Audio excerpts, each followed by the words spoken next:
Okay, so let's continue. Next section: giving poor person all he needs. Okay, so of course we said don't be scared. So it's all his needs, but you're not obligated to give more than you required, and you're not obligated to give everything to one person. Okay, but if you can, you should. We have previously established that optimum performance of the mitzvah of tzedakah is to provide each poor person with his individual needs. This, however, does not mean that the entire obligation to help an indigent falls on each prospective donor, right? And that he alone must give the entire amount. Exactly. Rather, one only has to contribute that he can afford and fulfill the poor person needs. So again, okay, if you want to help 10 people, so even though you can afford I don't know, let's say $300, so but you want to give to 10 people, that's your choice. So they cannot force you, right? Generally, when a poverty-stricken seek the assistance, it is done in a public fashion. So if he publicly asks for money, so in this case, you're no longer obligated to fulfill everything, to give him everything. So if it's privately, like he's embarrassed, that's a different story. They produce document attesting to their needs and approach the general population. To such indigent, one only has to contribute something toward their needs, but not the amount to cover the entire needs, even if the donor can afford to. Okay. Such since the Torah and publicizing their plight. Such the poor are publicizing their plight. The obligation to give is not limited to one individual, meaning this poor person is going to go to everybody, but we're going to explain. If, however, the indigent did not want to publicize his need, would privately approach a person who could afford to help him fully, the obligation of the prospective donor is a matter of dispute among the poskim.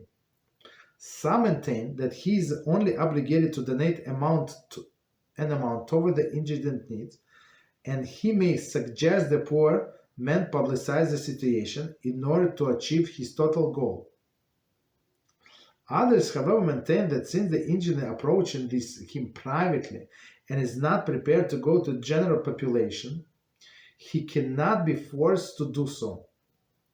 And if the prospective donor can afford, he would indeed be obligated to provide him with all his needs. So two opinions, and let's go from the beginning. We're going to explain. It's a lot to say. So I was, we were actually like many years ago, my friend running this kind of organization, like he himself, right? So we would deliver like food. So you just come to that house with your boxes, and there is no letters necessary. You understand? So so we have a route in few of these houses, so they simply do not lock the door. There is no need to lock it. There is nothing to take. It's so simple, nothing to take, unfortunately. Okay. So, and sometimes I would deliver, and they were out of the house. So they say, no, come in. I would call them. Say, no, come in. We know you. Yeah, you come in. Just, I say, can I put it in the refrigerator? Something like frozen. Yeah, please. I open the refrigerator. Unfortunately, it's empty. Not absolutely, but I don't know. Almost empty, or some not healthy food in there, unfortunately, because it's cheaper. Very, very sad. So, but these people did not need any letters. Okay. So, Baruch Hashem. Okay, so continue. We have previously established that the opinion of the optimum performance of the mitzvah of tzedakah is to provide each poor person with his individual needs. So we said before, so it's possible. So just give him peace of mind, whatever he's lacking, just give him, that's it. Okay, that's optimal level, of course. This, however, does not mean that the entire obligation to help the indigent falls on each prospective donor. So meaning what? That yes, we are, as a people, as a community, right, the congregation have to help people in our community, right? But not anybody specific. Not this obligation is not on individual, but rather on a community. So meaning what? That I'm obligated. I say, yeah, I'm obligated, but so is my neighbor obligated, right? Okay. Okay, and he alone must give the entire amount. Okay, so if it's possible, so he alone must give another entire amount. Rather, only one who has contributed, who like. One second. So okay, so they said, however, does not mean that the entire obligation to help in indigent falls on each prospective person, and he alone must give entire amount. So meaning it's on a community. So if you can, yes. If not, not. Rather, only one has to contribute that he can afford to fulfill the poor person needs. Okay, so he needs I don't know, $1,200. Let's say I can contribute $50. That's my portion. So that's what I do. $50.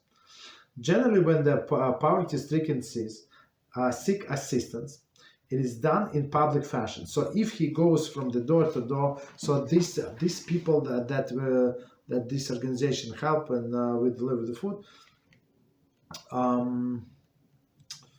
I think the other organization also help them with other needs. So it was a public knowledge.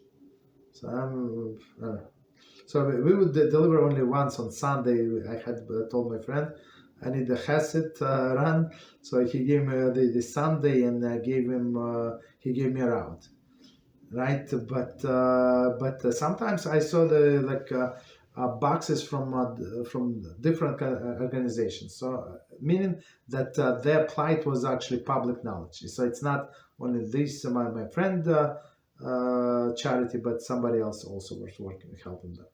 Okay, so meaning what? That if it's public knowledge, no specific person is obligated to help them. I mean, okay, they produce document attesting to their need and approach the general population. Okay, so meaning if people do not know them, so they can get from a rabbi, like he would do an investigation, sign a letter, and they can go around and ask for money.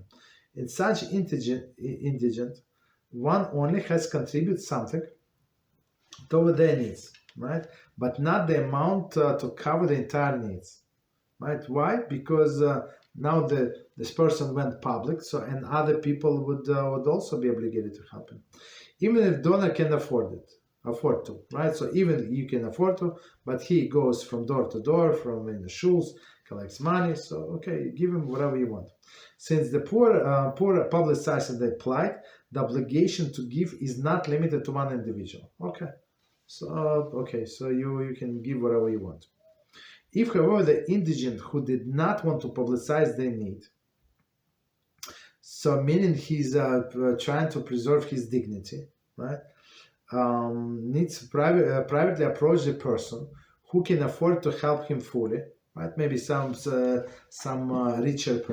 rich person, and he can help whatever this person needs, right? So meaning the information about this indigent is not public, right? The obligation of prospective donor is a matter of dispute among the poskim, right? So some poskim said that he must give everything because this person came to him like for help to him specifically.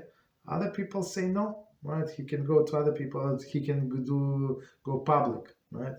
Some maintains that if he only obligated to donate amount toward the indigent needs, right?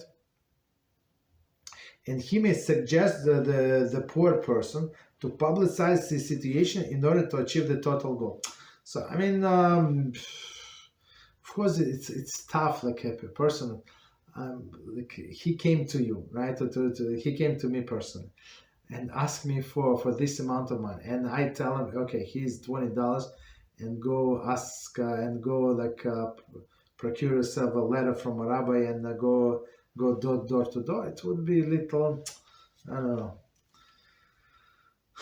I mean, it would be very embarrassing to that person, to say the least. Others, however, maintain that since the indigent approach him privately, right, and is not prepared to go to general population, he cannot be forced to do so. So other people say, no, he's trying to preserve his dignity. He would not do so, and he preferred to die, but not to go from door to door and ask people on the street or something. And if prospective donor can afford to, he would indeed be obligated to provide him with all his needs. Right? So according to second opinion, so one opinion said you can give him whatever you want, and suggest, okay, so I cannot resolve all of the issues, so you could go and ask other people. And second opinion said, no, he came to you and you can afford, so you help him. So of course we're going to see how to split if you want to help multiple people, right? So not only poor people, you want to support Torah, you want to support other organizations, so you're not obligated to give everything to one person. Okay, any questions on what we said? We'll continue. I think. Yes, go ahead, please. So what about helping a person to get a job? Is that a mitzvah too? Of course. That's okay. You're jumping a little ahead, but it's actually the highest level of tzedakah, to help someone to be like independent. And it's like when you give me tzedakah, of course he used it for 1 month, 2 months, whatever, and it's gone. But when you get him a job, it's like a dignified manner of getting the money. Absolutely, that's what we say in Birchas Hamazon, in one Harachamons, right? So we said, please let us get money in a dignified manner, like without getting tzedakah. I don't think anybody enjoying getting these donations. Understand? Because it's humiliating in some sense. Okay, so it's actually the toughest level, to show them, to maybe to train them, to lend them money so they can start their own business, or I don't know, like go to job interview. So even to go to job interview, you need a suit, you need something like to look presentable. You understand? Maybe take a haircut or something as well. Okay, what else? Any other questions on what we said? Okay. So, thank you, Rabbi. Yes, you're welcome. Anything else? Continue.